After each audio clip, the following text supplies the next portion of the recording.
Le Monde pensait que le Burkina Faso était condamné au chaos. Puis, un décret de 12 lignes a tout bouleversé. En quelques semaines, des prisons autrefois considérées comme immuables ont vu leurs portes s'ouvrir.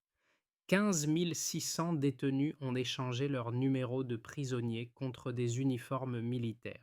Mais pourquoi ce geste audacieux d'Ibrahim Traoré transforme-t-il la faute en force et la honte en un levier pour un changement radical?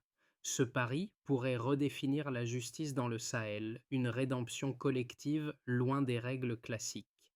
Ibrahim Traoré a pris une décision radicale: libérer 15 600 détenus et les transformer en soldats pour reconstruire le pays. Le Burkina Faso, longtemps perçu comme une nation en proie à la violence et à l'instabilité, fait face à un défi inédit. La question qui se pose maintenant est de savoir si cette approche révolutionnaire va réussir à restaurer la stabilité tout en offrant une nouvelle définition de la justice. Le pari d'Ibrahim Traoré repose sur un équilibre fragile: réussir à transformer ces hommes, considérés autrefois comme des criminels, en acteurs de la reconstruction du pays. Le risque est immense. Si ce projet échoue, il pourrait renforcer la défiance de la population et offrir des armes à ceux qui combattent dans le pouvoir en place. Mais si ce pari réussit, le Burkina Faso pourrait offrir au monde un modèle inédit de réconciliation sociale, où la punition cesse d'être un outil de peur et devient une force de transformation. Pour le pays, la question est donc simple: réussir à redéfinir le système judiciaire et rétablir l'ordre, ou sombrer davantage dans le chaos. En moins de 2 ans, Ibrahim Traoré a redéfini le paysage politique du Burkina Faso. Le pays, jadis dominé par l'instabilité, a enregistré une reconquête de 92% de son territoire, une avancée remarquable par rapport aux années précédentes où des groupes armés terrorisaient les régions rurales. Mais la question de la rédemption sociale, au cœur de la décision d'Ibrahim Traoré, ne se limite pas à des chiffres ou des victoires militaires. Ce programme audacieux va bien au-delà de la simple réorganisation des forces de sécurité. Dans un contexte où le Sahel est en proie à des conflits incessants, les gouvernements étrangers ont longtemps considéré que l'option militaire était la seule solution pour restaurer l'ordre. La France, les États-Unis et d'autres puissances ont investi massivement dans la région pour tenter de stabiliser la situation, mais leurs efforts ont souvent échoué, laissant place à un vide sécuritaire. C'est dans ce vide que Traoré a imposé une nouvelle logique. Au lieu de se reposer sur des armées étrangères, il a choisi de transformer les exclus de la société en piliers de la reconstruction nationale. Le programme de libération des détenus, loin d'être une mesure symbolique, repose sur une stratégie plus large, celui d'unir sécurité, économie et dignité. Le modèle repose sur la conviction que la transformation de ces hommes, autrefois emprisonnés pour des crimes mineurs, en soldats et travailleurs, est la clé pour restaurer la stabilité à long terme. Ces hommes, désormais réhabilités, ne sont pas simplement réintégrés dans la société, mais deviennent des agents actifs de sa refondation. Les premiers signes de succès sont visibles, notamment dans les villages où les anciens détenus ont été déployés pour des travaux agricoles et de sécurité. La production agricole a augmenté de 21% dans le nord et les attaques terroristes ont chuté de 37% sur certaines routes stratégiques. Pourtant, l'enjeu reste de taille: transformer ce modèle en une solution durable et s'éviter que la discipline ne devienne une forme de militarisation excessive. Ibrahim Traoré, au cœur de cette transformation radicale, n'a pas simplement un leader politique. Il incarne l'architecte d'une nouvelle définition de la justice et de la rédemption. Avant de devenir président, Traoré a été un jeune officier de l'armée burkinabé, profondément marqué par la crise sécuritaire qui dévastait son pays. Son parcours militaire et son engagement envers son pays l'ont conduit à croire qu'une solution purement militaire ne suffirait pas à restaurer la paix durablement. Il a donc décidé de bouleverser les règles du jeu. Au lieu de punir les délinquants, il les a transformés en acteurs du changement. Dès le début de sa présidence, Traoré a mis en place une série de réformes, dont la plus marquante fut l'instruction de libérer 15 600 détenus, tous condamnés pour des crimes mineurs tels que des vols alimentaires ou des bagarres. Ces hommes, anciennement perçus comme une menace pour la société, ont été réintégrés dans le système sous une forme inédite, soldats et travailleurs. Les premiers résultats ont été probants. Dans les zones rurales, des prisonniers reconvertis ont commencé à travailler dans l'agriculture, réparant les canaux et protégeant les récoltes. À Ouagadougou, certains commerçants ont remarqué que les hommes autrefois derrière les barreaux étaient désormais chargés de patrouiller dans les marchés, rétablissant l'ordre sans recourir à une violence excessive. Cet effet immédiat dans les communautés, bien que difficile à quantifier, a renforcé la légitimité du programme de Traoré. Les familles, qui autrefois redoutaient les prisonniers, ont vu leurs proches protégés et leurs maisons reconstruites. Le programme de réhabilitation, donc, ne se limite pas à la réinsertion sociale des détenus, mais fait aussi écho à une transformation psychologique plus profonde au sein des communautés. Un changement de perception des anciens prisonniers, désormais perçus comme des alliés dans le processus de reconstruction. Le programme d'Ibrahim Traoré a été mis en place dans un contexte de crise extrême. Avant son arrivée au pouvoir, le Burkina Faso était secoué par une série d'attaques terroristes incessantes, une instabilité politique marquée par des coups d'État successifs et une économie en déclin. Le pays était confronté à la menace constante de groupes armés qui s'étaient emparés de nombreuses régions, forçant des milliers de personnes à fuir leur foyer. Traoré, pourtant jeune et encore peu expérimenté, a dû rapidement prendre des décisions radicales pour éviter l'effondrement total de son pays. Le premier acte fort de son mandat a été la décision de transformer la menace que représentaient les détenus en une force productive pour le pays. Le 15 600 hommes emprisonnés, dont la majorité avaient été condamnés pour des délits mineurs, ont été libérés et réquisitionnés pour servir l'État. En un jour, les prisons se sont vidées et les casernes se sont remplies. Une transition brutale mais nécessaire dans un pays où chaque instant comptait pour rétablir l'ordre. Traoré ne s'est pas contenté de remettre ces hommes dans la société. Il les a formés à la discipline militaire et les a intégrés dans des missions agricoles et de sécurité. Les premiers mois ont été difficiles. Beaucoup de scepticisme ont émergé, aussi bien au sein de la population que parmi les observateurs internationaux. Les ONG ont dénoncé une militarisation du désespoir, tandis que les analystes politiques étrangers s'interrogeaient sur les risques d'une telle approche. Mais les résultats ont commencé à apparaître rapidement. Dans le nord du pays, la production agricole a bondi de 21% et dans certaines régions, les embuscades ont diminué de 37% en seulement 3 mois. Les villages autrefois abandonnés ont commencé à se peupler de travailleurs réhabilités, reconstruisant des infrastructures et protégeant les récoltes. Les prisons se sont progressivement vidées, libérant non seulement de l'espace, mais aussi des ressources financières. Le budget militaire, d'abord accaparé par la guerre contre les groupes armés, a vu une partie réallouée à des investissements dans les infrastructures et l'agriculture. La baisse des attaques terroristes, bien que modeste, a renforcé la confiance des communautés. La stabilité retrouvée a permis de réouvrir des écoles et de relancer des marchés, là où il n'y avait plus que la peur et la ruine quelques mois plus tôt. Cependant, Traoré savait que ce n'était que le début. La véritable épreuve de son programme résidait dans sa capacité à maintenir cette dynamique. Les chiffres étaient encourageants, mais la question restait. Cette transformation pouvait-elle durer dans un pays où le moindre faux pas pourrait déclencher une nouvelle spirale de violence? Prochains mois seraient cruciaux, et le défi d'intégrer ces anciens détenus dans une armée régulière tout en maintenant leur discipline allait tester les limites de ce modèle innovant. Le 15, 600 d'hommes transformés en soldats ont, à ce moment-là, prouvé qu'il était possible de renverser une situation catastrophique en utilisant la rédemption comme levier pour la reconstruction nationale.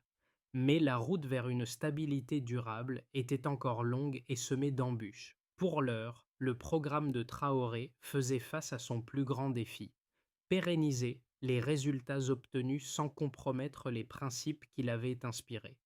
Les premiers résultats tangibles du programme de réhabilitation mis en place par Ibrahim Traoré sont plus qu'impressionnants. En moins de 2 ans, le Burkina Faso a enregistré une réduction significative de la violence dans ces zones rurales où les attaques terroristes avaient auparavant atteint des niveaux alarmants.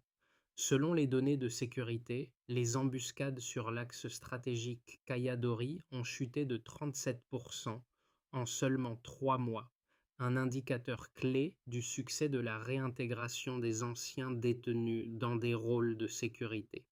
Ce déclin est attribué en grande partie à l'implication active de ces anciens prisonniers dans les patrouilles et la protection des villages.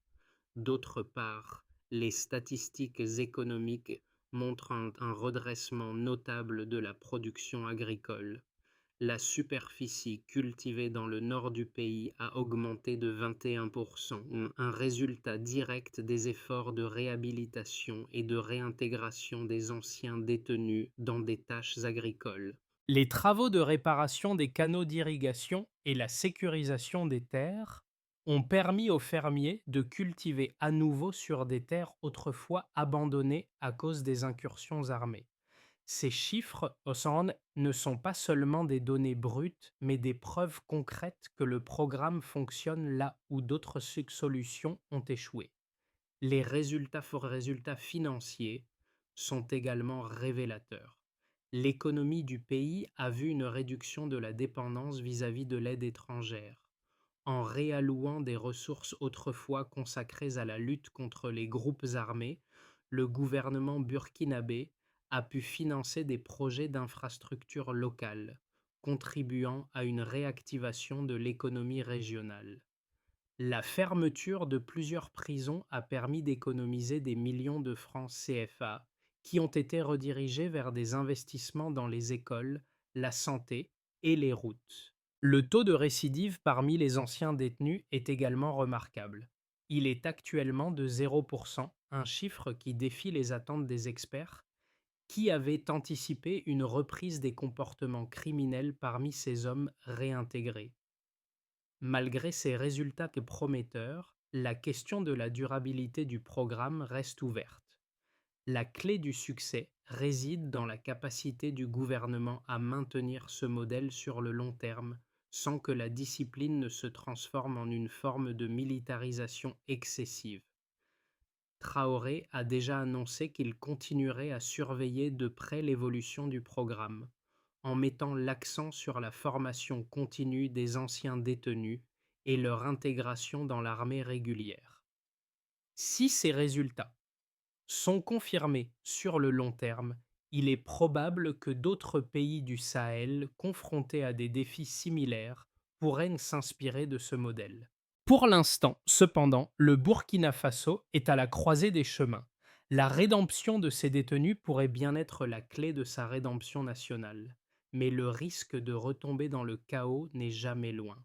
La pérennité de ce programme innovant dépendra des choix politiques à venir et de la capacité de la population à maintenir la confiance dans le processus. Le programme d'Ibrahim Traoré a fait l'objet de nombreuses critiques, mais il a également été salué comme un modèle innovant pour la réhabilitation sociale et la reconstruction d'un pays dévasté par la guerre et la violence.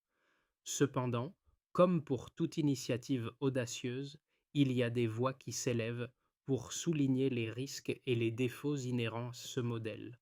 Le principal argument des détracteurs réside dans la militarisation des détenus. Ils font valoir que, même si le programme a permis de réduire les attaques terroristes et d'augmenter la production agricole, il n'en reste pas moins qu'un nombre important d'anciens criminels a été intégré dans l'armée, ce qui pourrait, à terme, déstabiliser le pays. Les critiques suggèrent que ces hommes, formés à la discipline militaire, pourraient représenter un danger pour la stabilité à long terme. En effet, un soldat qui a été un criminel par le passé peut développer une loyauté fragile, ce qui pourrait entraîner des désaccords internes ou des mutineries, notamment si les conditions de vie se détériorent ou si le gouvernement perd le contrôle. De plus, certains observateurs internationaux remettent en question l'absence de réformes plus profondes dans le système judiciaire burkinabé. Plutôt que de concentrer tous les efforts sur la réhabilitation des anciens détenus, ces critiques, elles suggèrent que Traoré aurait dû initier une réforme systémique du système judiciaire et de la gestion des prisons. Il souligne que le programme a traité les symptômes plutôt que les causes profondes de la délinquance et de l'instabilité au Burkina Faso. Enfin, certains experts soulignent que le modèle proposé par Traoré repose sur des facteurs extérieurs qui échappent au contrôle du pays, notamment la coopération régionale. Si les voisins du Burkina Faso, comme le Mali et le Niger, ne parviennent pas à stabiliser leur propre territoire, les efforts de Traoré risquent de rester limités à des résultats superficiels. Le Sahel étant une région fragile, la paix et la sécurité d'un seul pays ne peuvent pas suffire à garantir la stabilité globale. Malgré ces critiques, il faut reconnaître que les résultats de Traoré sont tangibles. La baisse de la violence, l'amélioration de la production agricole et la réduction du taux de récidive sont des indicateurs objectifs du succès du programme. Il existe des arguments solides des deux côtés. D'un côté, le modèle pourrait bien fonctionner à court terme en réduisant la violence et en créant une force de travail nationale. De l'autre, les risques à long terme d'une militarisation excessive et d'une politique de réinsertion non accompagnée de réformes judiciaires pourraient menacer la stabilité future. L'un des aspects les plus frappants du programme d'Ibrahim Traoré est l'évolution rapide des perceptions locales. Ce n'est pas seulement la réduction des attaques terroristes ou la croissance de la production agricole qui a marqué les premières étapes du programme, mais aussi le changement profond qui s'est opéré au sein des communautés burkinabées. Là où la peur régnait auparavant, il y a maintenant un semblant de confiance. Les anciens détenus, perçus naguère comme une menace, sont maintenant vus comme des acteurs essentiels de la reconstruction du pays. Dans les villages du Nord, des familles qui avaient perdu des proches à cause de la violence se retrouvent à accueillir ces hommes réhabilités, qui maintenant assurent la sécurité des récoltes et aident à reconstruire les infrastructures détruites. Dès les commerçants d'Ouagadougou ont reconnu dans ces anciens prisonniers des figures familières, non plus comme des criminels, mais comme des garants d'un ordre retrouvé. Mais cette transformation ne s'est pas faite sans défi. La question qui se pose désormais n'est pas seulement si le programme peut maintenir ses résultats, mais si cette nouvelle dynamique sociale peut être consolidée sans retour en arrière. La rédemption n'est-elle qu'une illusion ou peut-elle vraiment transformer un pays en crise? Les résultats du programme d'Ibrahim Traoré ne se mesurent pas seulement en termes de réduction des attaques terroristes ou d'amélioration de la production agricole. Ils se traduisent par un changement profond dans la manière dont les Burkinabés perçoivent leur pays, leur gouvernement et leur rôle dans la société. Les premières transformations visibles sont évidentes dans les villages et les petites villes où les anciens détenus ont joué un rôle clé dans la restauration de l'ordre et dans la reconstruction des infrastructures détruites. Dans le nord du Burkina Faso, une région dévastée par des années d'insécurité, les résultats sont impressionnants. La production agricole a augmenté de 21%, un signe clair de la restauration de la paix et de la stabilité. Les hommes qui étaient autrefois considérés comme des criminels sont maintenant perçus comme des travailleurs essentiels, participant à la revitalisation de l'économie locale. À Dori, par exemple, des groupes d'anciens détenus travaillent à la réparation des canaux d'irrigation, ce qui permet aux fermiers de cultiver à nouveau des terres autrefois abandonnées. Cette dynamique a non seulement renforcé la confiance des communautés locales, mais elle a aussi permis de rétablir un semblant de normalité là où il n'y avait que chaos et désespoir. Les chiffres liés à la sécurité sont tout aussi frappants. Selon les rapports de sécurité, les attaques terroristes ont diminué de 37% sur certaines routes stratégiques, un signe que le programme contribue à la pacification du pays. Les anciens détenus, maintenant militaires et travailleurs, assurent des patrouilles dans les villages et les champs, protégeant les récoltes et les habitants des incursions armées.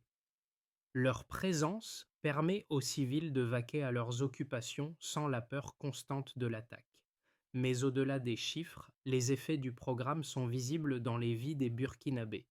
Un témoignage frappant provient d'une mère qui a vu son fils, jadis emprisonné pour vol de riz, se transformer en chef de patrouille.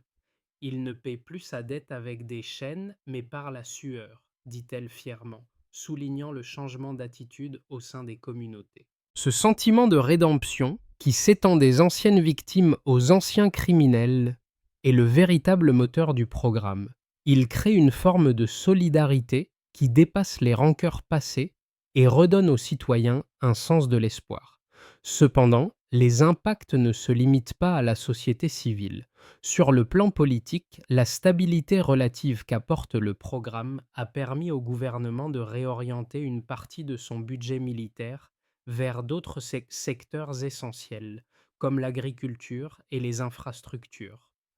Cette réallocation des ressources a permis de fermer plusieurs prisons et d'économiser des millions de francs CFA qui ont été investis dans des projets communautaires, renforçant ainsi la cohésion nationale.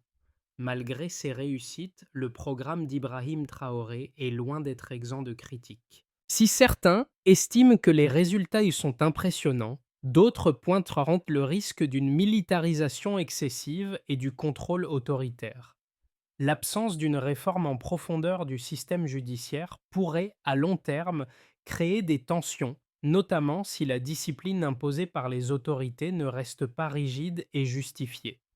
Mais pour l'instant, les effets visibles du programme sont indéniables. Le Burkina Faso, longtemps considéré comme un État fragile, semble sur le point de redéfinir sa trajectoire. Ce modèle de rédemption pourrait-il inspirer d'autres nations en crise ou est-il un pari trop risqué pour être reproduit ailleurs? La réponse dépendra de l'avenir de ce programme, mais pour l'instant, il offre des résultats concrets qui ne peuvent être ignorés. Le programme d'Ibrahim Traoré est à un tournant crucial. Après des résultats impressionnants dans les premières étapes, le Burkina Faso se trouve à la croisée des chemins. Trois scénarios se dessinent pour les mois à venir, chacun avec ses propres risques et opportunités. Scénario de base le plus probable.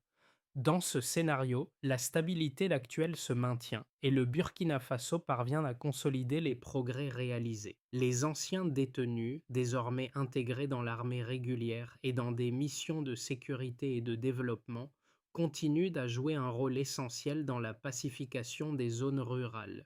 La production agricole poursuit sa progression et le pays renforce son indépendance en réduisant sa dépendance à l'aide internationale. L'économie nationale se redresse et les ressources économisées, grâce à la fermeture des prisons, sont réinvesties dans des projets d'infrastructure, de santé et d'éducation. À moyen terme, le Burkina Faso pourrait devenir un exemple de résilience dans un Sahel en crise. Le modèle de réhabilitation des détenus pourrait même inspirer d'autres nations de la région confrontées à des défis similaires. Scénario optimiste, effet d'entraînement régional. Dans cette version, le succès du programme de Traoré va au-delà des frontières du Burkina Faso. Le pays devient un centre de formation régional, partageant son modèle avec le Mali et le Niger. Ce phénomène d'entraînement régional pourrait créer une coopération plus profonde entre ces trois nations sahéliennes, unies par une vision commune de sécurité et de développement. Le Burkina Faso, fort de ces résultats, pourrait commencer à remplacer l'influence occidentale par des partenariats avec des pays comme la Russie, la Turquie, voire certains États asiatiques. Ce scénario transformerait le Burkina Faso en un pivot géopolitique au Sahel, capable de guider la région vers une plus grande autonomie. Scénario pessimiste, rupture interne. Cependant, tout n'est pas garanti. Dans ce scénario, des signes de fragilité apparaissent à mesure que les conditions sociales et économiques se détériorent. La discipline imposée aux anciens détenus commence à faiblir et des mutineries ou des conflits internes menacent la cohésion de l'armée et du pays. Les communautés qui avaient vu un espoir dans le programme commencent à douter de sa viabilité à long terme. Les tensions sociales montent et les opposants au gouvernement profitent de la situation pour semer le chaos.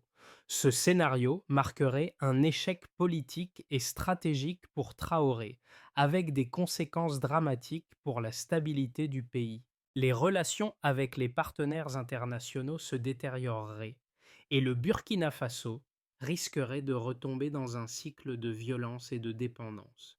Dans tous les cas, l'avenir du Burkina Faso dépendra des choix stratégiques que fera Ibrahim Traoré dans les mois à venir. Le maintien de la stabilité et de la discipline sera crucial, tout comme la gestion des relations avec les pays voisins. Une chose est certaine, le modèle de rédemption proposé par Traoré a ouvert une nouvelle voie pour la réconciliation et la reconstruction nationale, mais sa réussite dépendra de sa capacité à évoluer et à s'adapter aux défis à venir.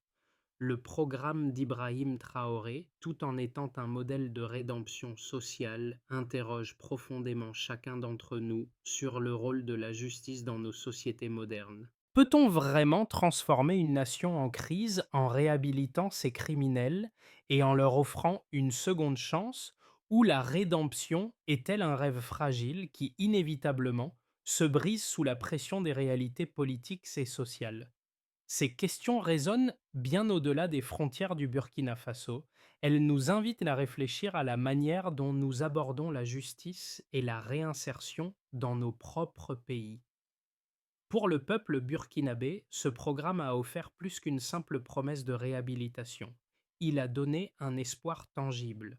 Les anciens détenus, qui étaient considérés comme une menace, sont devenus des acteurs de la reconstruction du pays. Dans les villages du Nord, là où les cicatrices de la guerre sont encore visibles, la présence des anciens prisonniers n'est plus perçue comme un fardeau, mais comme une opportunité. Ces hommes, réhabilités et formés, apportent une sécurité que la police seule n'aurait pu garantir. Ils restaurent l'ordre dans un environnement où il était auparavant impensable de vivre en paix. Gatarelit. Cependant, les défis restent immenses. La question de la durabilité de ce modèle est toujours ouverte. Les Burkinabés, tout comme la communauté internationale, doivent se demander si ce modèle peut être répliqué ailleurs.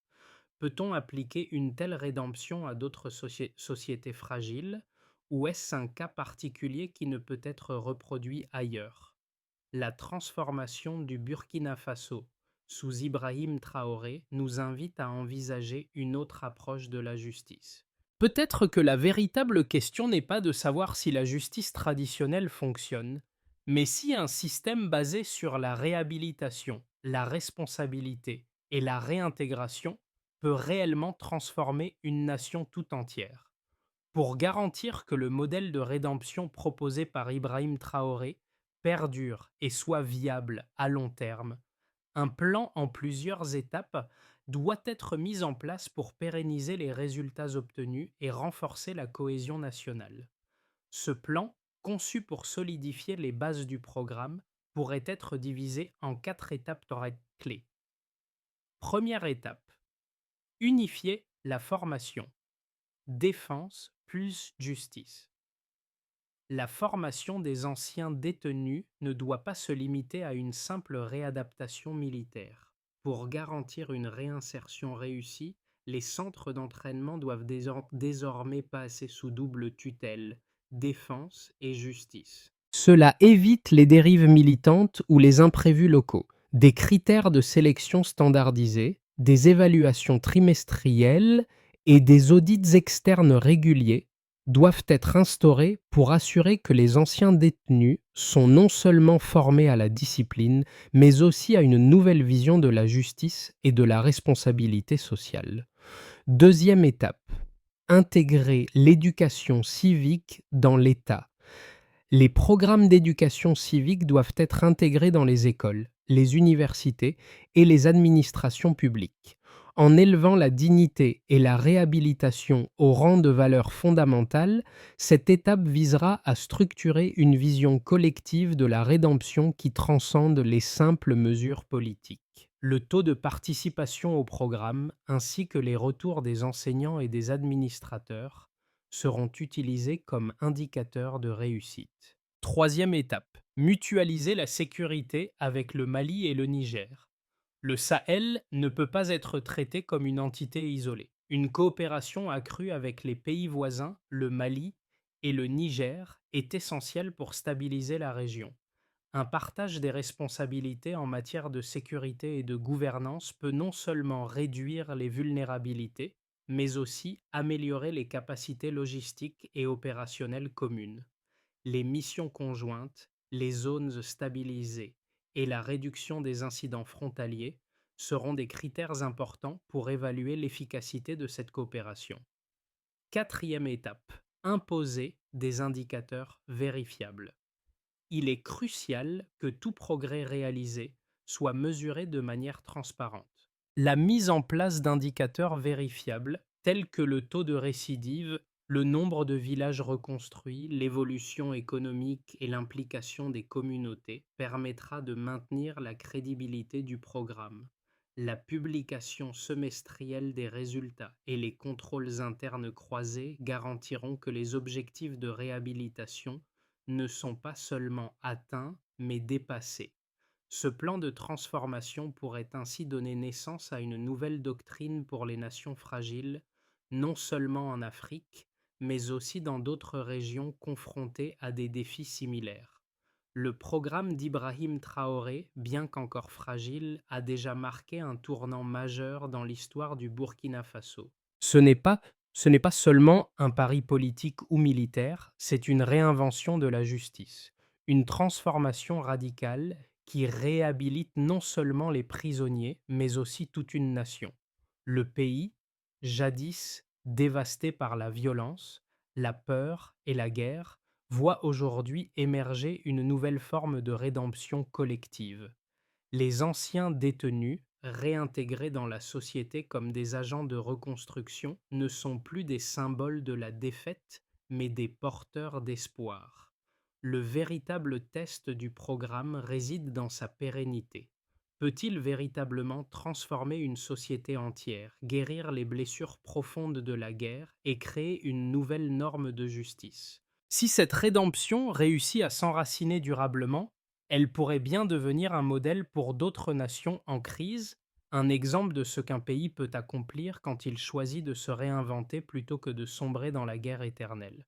Le Burkina Faso a pris un pari audacieux, mais c'est dans ces moments de crise que les plus grandes transformations peuvent survenir. Ce modèle, bien que risqué, pourrait bien marquer une nouvelle ère de réconciliation et de renaissance, non seulement pour le pays, mais aussi pour l'ensemble du Sahel. Le Burkina Faso, à travers son modèle audacieux, a montré que, même dans les moments les plus sombres, il est possible de réinventer une nation en crise. Ce programme, qui a transformé des hommes jugés comme des criminels en acteurs de la rédemption collective, est un témoignage de la résilience et de l'espoir. Mais cette histoire ne doit pas se limiter au seul Burkina Faso. Elle doit inspirer ceux qui croient en la force du changement, en la possibilité de réécrire les récits de souffrance en histoire de renaissance. À l'échelle mondiale, des situations similaires existent, des pays fragiles où la violence et la dévastation semblent inévitables. Le modèle burkinabé pourrait-il être adapté ailleurs? Peut-on imaginer un système où la rédemption et la responsabilité se combinent pour reconstruire des sociétés brisées? Cette question est venue à crainte plus pertinente que jamais, et le temps de l'action est venu. L'histoire du Burkina Faso est loin d'être terminée, mais elle nous invite à réfléchir à notre propre rôle dans la réinvention de la justice et de la société. Alors, quel rôle serez-vous prêt à jouer pour soutenir de tels changements dans votre communauté, votre pays ou même à l'échelle mondiale? Partagez cette histoire, discutez-en et ouvrez la voie à un changement durable.